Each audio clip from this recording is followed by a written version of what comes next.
Hello viewers, welcome back to another video. আশা করছি সবাই ভালো রয়েছেন। তো দেশে বর্তমান এই উদ্ভূত পরিস্থিতির কারণে রেল সেবা বা ট্রেন সেবা বন্ধ রয়েছে। তো কবে নাগাদ এই ট্রেন সেবা চালু হবে আজকের এই ভিডিওতে তা শেয়ার করব। তো চলুন ভিডিওটি শুরু করা যাক। তো এই যে নিউজটি প্রকাশ করেছে তা হচ্ছে যমুনা টিভি। তো এখানে দেখুন, স্বল্প দূরত্বের ট্রেন চলবে বৃহস্পতিবার থেকে, আন্তনগর পরে। তো এই নিউজটি প্রকাশ করেছে 30 জুলাই 2024 খ্রিস্টাব্দ সন্ধ্যা 6টা 35 মিনিটে। তো চলুন দেখে নেই কী তথ্য প্রকাশ করেছে। আগামী বৃহস্পতিবার অর্থাৎ 1 আগস্ট থেকে স্বল্প দূরত্বে লোকাল মেইল কমিউটার ট্রেন চলবে। কারফিউ শিথিল থাকার সময়ে এসব চলাচল করবে। পরে চালু হবে আন্তনগর ট্রেন। আজ মঙ্গলবার 30 জুলাই রেলভবনে অনুষ্ঠিত এক বৈঠকে এই সিদ্ধান্ত নেওয়া হয়েছে। রেলওয়ে সূত্রে জানা গেছে, ঢাকা নারায়ণগঞ্জ, ঢাকা গাজীপুর, ঢাকা টাঙ্গাইল পথের কমিউটার ট্রেনগুলো বেশি চলাচল করবে। ঢাকা নারায়ণগঞ্জ পথে স্বাভাবিক সময়ে 20 বারের বেশি কমিউটার ট্রেন যাতায়াত করবে। তবে কারফিউ শিথিল থাকার সময়ে শুরুতে 4-5 বার আসা যাওয়া করতে পারে।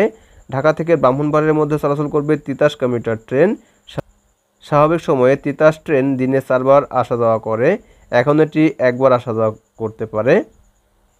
দেশের পশ্চিমাঞ্চলে অর্থাৎ রাজশাহী, রংপুর ও খুলনা বিভাগের কয়েকটি পথে ট্রেন চলাচল করতে পারে। এর মধ্যে রাজশাহী থেকে চাঁপাইনবাবগঞ্জ এবং লালমনিরহাট থেকে বুড়িমারি পর্যন্ত চলাচল করবে কমিউটার ট্রেন।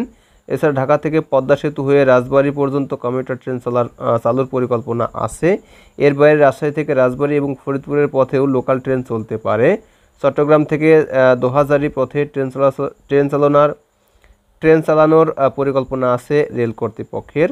বর্তমানে জ্বালানি তেলবাহী ট্রেন চলাচল করছে। বৃহস্পতিবার থেকে মালবাহী ট্রেনও কিছু চলতে পারে।